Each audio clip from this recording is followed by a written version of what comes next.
All right, we had to pull in the BMW pros here. So he said I had a misfire on pretty much every cylinder except cylinder 1. Except cylinder 1, yeah. That's weird because that was the one that I had screwed around with. Yeah. 2, 3, 4, 5, and 6 has misfires. We got a problem with the catalytic converter. You got you got a lot of wheel speed sensor codes. You really don't have anything in the engine except for misfires. Okay. All right, so we got the data logger on there, scanner deal. What's that one called? That is the BMW. It's like ISDA. Yeah, ISTA.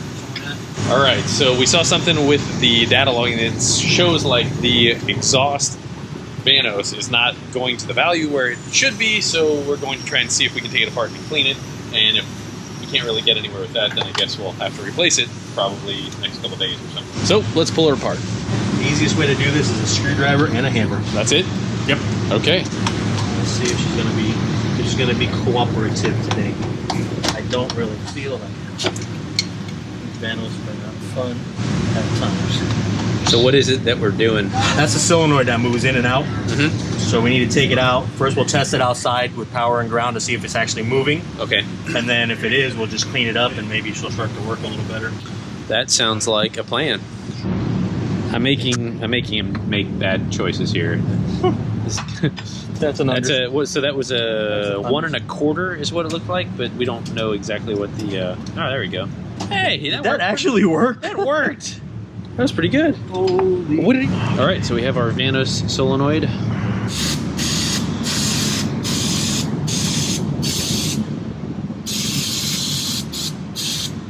Put this guy there. You hold it. Ready? Yep. It's moving. Yeah, it moves. That's all it does, huh? That's it. She's good. Our magical tool going back on. Just got to give her a little crankum stankum. It really wasn't that tight if you remember. Yeah. Well, guys, it's midnight. It's been a long... It's always midnight. It's always midnight, yeah. It's pretty much... So this right here is a 190,000 mile junker, all right? And if you're ever going to try and do something silly like get a 190,000 mile car, there's going to be a lot of maintenance, and we're kind of finding out a little bit, piece by piece, that there's all sorts of junk that's wrong and needs maintenance and stuff. So we're kind of thinking about it. We just did a little tune-up, got some new plugs in it, and put new boots on the coil-on plug to the plug. Well, when we pulled it off, it was so brittle it fell apart, and it looked like some stuff was arcing. So we're in the interest of trying to make power. So that being said, we're going to go through and check all these injectors out and see. So we started to pull it off and kind of wanted to show you guys what we're finding here. Interesting. This has got, like, instead of individual harnesses to each injectors like us GM boys are used to, it's a harness rail. And fuel rail like normal, but then looking at these, I grabbed Jeremy and... Oh, sweet. This is a... Oh, dang, dude. A little bit of mileage on this. Yeah, that's got some solids in it for sure. What's scary is the intake runners look the same. Yeah, so we're going to have these cleaned, and hopefully we'll have them up and running tomorrow. Oh, yeah, so look at this. Look at this junk there. Better. Really? Oh, my gosh. Yeah, that's pretty good. That's probably the thickest. Yeah, so we're going to definitely want to go through and clean these guys out and just really make sure. Oh, my gosh, dude. That is nuts. Yeah, so these are fairly small injectors, but still. But that's directly into the intake manifold, so the inside of these runners looks just like the tip of that injector. Yeah. And the back of the valve, and the intake runners, and the cylinder head. All right, so one way or another, there's going to be some power out of this. I mean, whether it's getting better fuel distribution or cleaning up the induction tract or cleaning up the intake and alleviating some restriction, we're going to make some power. So we're going to do one thing at a time. We'll do this, and I've been wanting to tackle the intake manifold. We need a dyno and see where we're at, and then I want to pull the intake and then maybe port that and see what we pick up with that. So, but we're going to send these out, and we'll get back to you here really shortly and find out what that is. But there's, as awful and as nasty as these are, there's got to be a lot of room for improvement. So yeah, I'm glad we kind of are going through this route here. Well, there they are. They're back. They're clean inside and out. 193,000 mile injectors, refurbished just like new. So these were the old filters, and this is what they do when they service the injectors. They change out the filters, and they said that these were so nasty that they messed up their whole cleaning solution, so they're going to have to change their ultrasonic cleaning solution. So one thing that they had mentioned at the injector cleaning place was, hey, you know, you might want to, maybe every 5,000 miles or so, throw in a cleaner, such as like a Redline fuel injector cleaner or like a Lucas fuel injector cleaner. That should help kind of keep and maintain the injector. If you're this many miles deep, they said just clean it, you know. So they said you kind of want to start servicing them about 20,000 miles and regularly put in the cleaner, and that should help keep them at about the same level rather than worsening. When you put these guys in there, it's really a good idea to kind of put some lube on it. Vaseline will do, but this super lube will also suffice. So you wouldn't want to tear an O-ring when you stick that down in there, but I did not expect to see those long tip injectors in there though, you know? I expected to see like a regular old style injector. Did you notice how the holes are like angled towards the... No, I didn't notice that either. That's pretty sharp. It's so it like kind of... Well, I'm so impressed that you found that there, Georgie. Well, it's pretty neat. Yeah.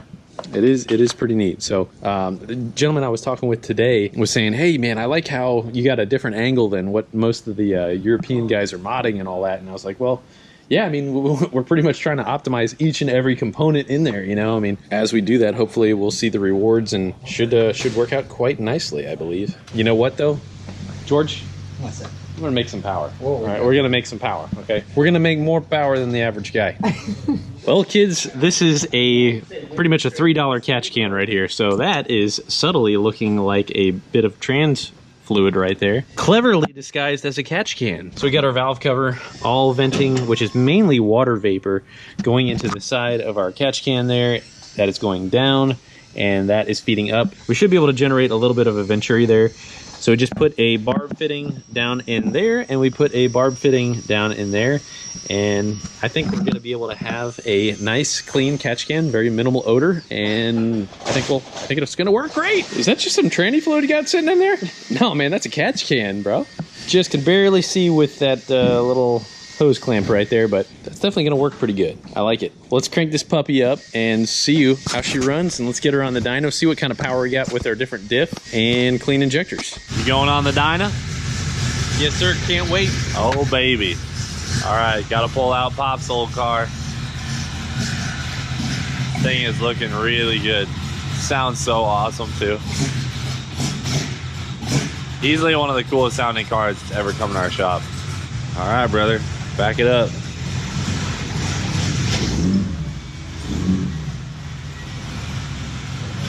Look at that angle. Woo! Look at that angle, man. This is a drift car. Guys, the other day I used Jeremy's laptop, and now I have what's the start of a beard. Stay put there, sugar. She smells pretty rich. You know, it smells a little like it's rich. It also smells a little bit like oil. Explain that one. What? It's compression test, and it actually turned out all right. So Really? yeah, it was like kind of like flying colors. What's your power estimation here, brother? I would like to make 210. Ooh. I'd like to make 210. Now we changed the gear ratio, so maybe might it lose might be a little less, power. Yeah. What are the odds of me being allowed to ghetto fog it? Look, it's turned out really good for us in the past. Cooper! Listen, James isn't here. It'll just be a light 100 shot. Got a little bit in the bottle still. Oh, wait. Can we get your wet shot out? I'll heat up the bottle. Okay, perfect. Lord help us. All right, good luck.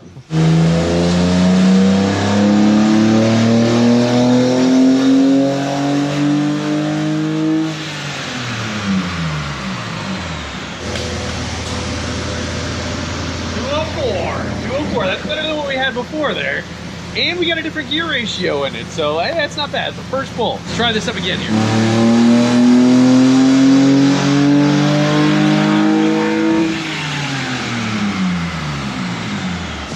That's much better. That's much better. Had some crazy lean spikes the first time. I don't know what the heck that was about, but look, it's so much smoother now. Let's get that out of there, that old junky 191. 207. Word. He can tune it all. Ish.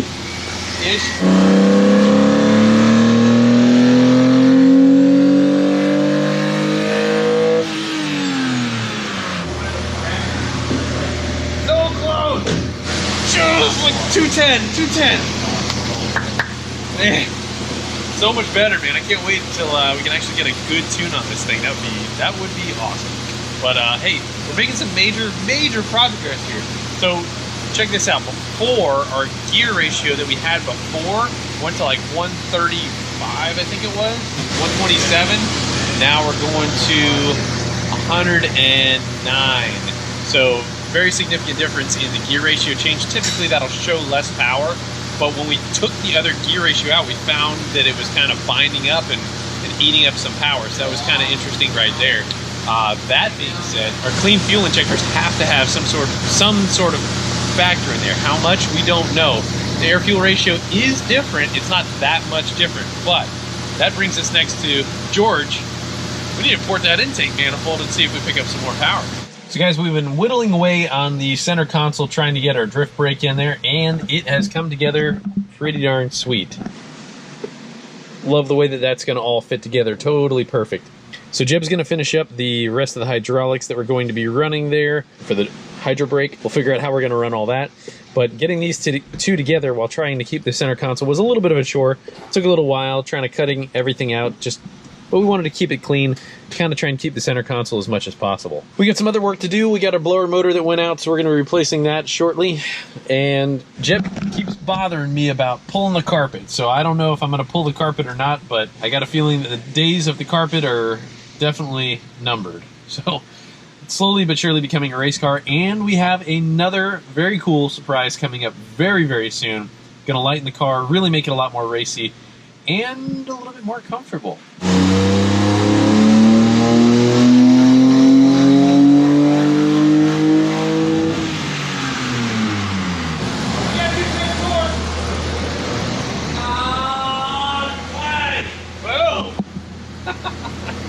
Hey, that is not bad for this little motor. You know, this is 183 cubic inches making 208 horsepower. That's really not bad. I think we can do a lot better here still, but I mean, she's just a baby. All right, come on. No, don't get mad. It's 193,000 miles. She's a tired old girl, all right? It's gonna just get better from here, all right? She's doing okay, all right? I've never been this excited over 208 horsepower and 210 pound-feet of torque, but that's right. No stone unturned. Every single thing that we can do, well, we'll try something twice. Try anything twice, maybe 3 times. If you don't succeed the first time, try again, right? You know, Cooper, I'm still like just totally blown away by your safety third. Safety third. Safety third. Speaking of safety third, just dive right in there, Georgie. So this intake manifold is being a little bit ornery. We've got our injectors out. We got all our nuts have been removed. Like safety third. Safety third. Finger. Yeah. It's fine, guys. The turbo was spinning. Yeah. Yeah, actually, true story. True story. So there is a bolt down yonder that is being a little pain in the butt trying to find. But we got everything else off. This thing was super, super nasty, ugly inside, and dirty diggity dog. So what are we going to find when we pull this intake manifold off? It's the throttle body. Looks like a decent throttle body, and we'll probably be able to make a little bit of an improvement on the flow of it, but it's definitely a totally different system than what we're used to. Like the idle air control valve is, you know, a large valve that kind of bypasses the throttle body. Totally weird compared to what we're used to. I mean, we're used to one electronic throttle body doing all the work and, you know, pretty much blade angle doing the adjustments for proportional and integral adjustments on idle. So if it's a little higher, a little low, it just cracks the blade a little more, a little less. This car is effectively, you know, using about the same technology as a 2002 Corvette C5.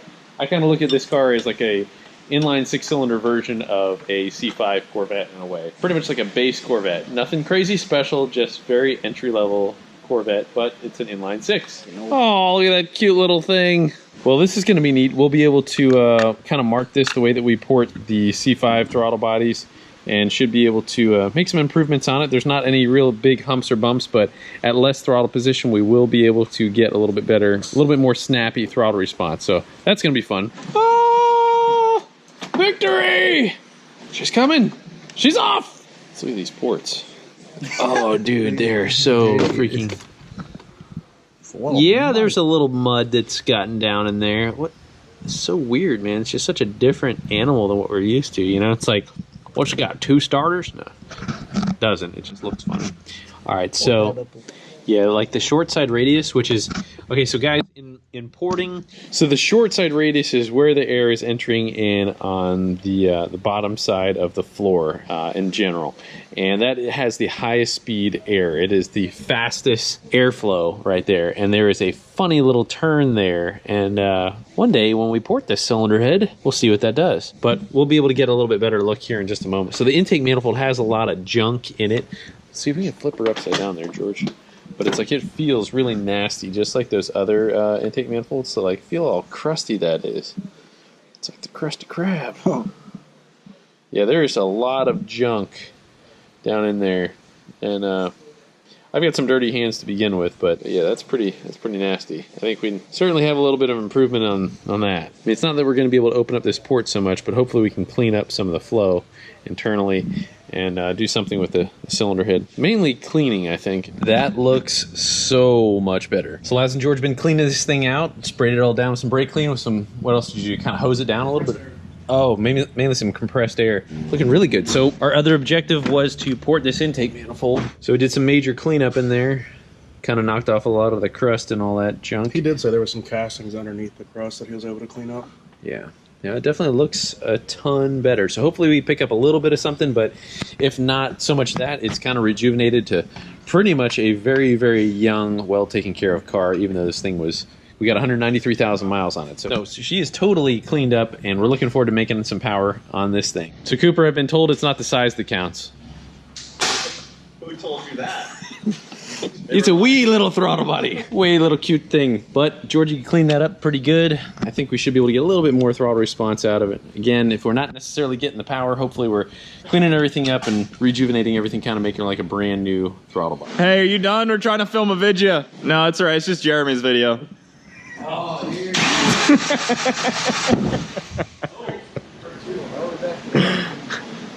Alright, just talk really fast. Quick. You missed it. You had a small window.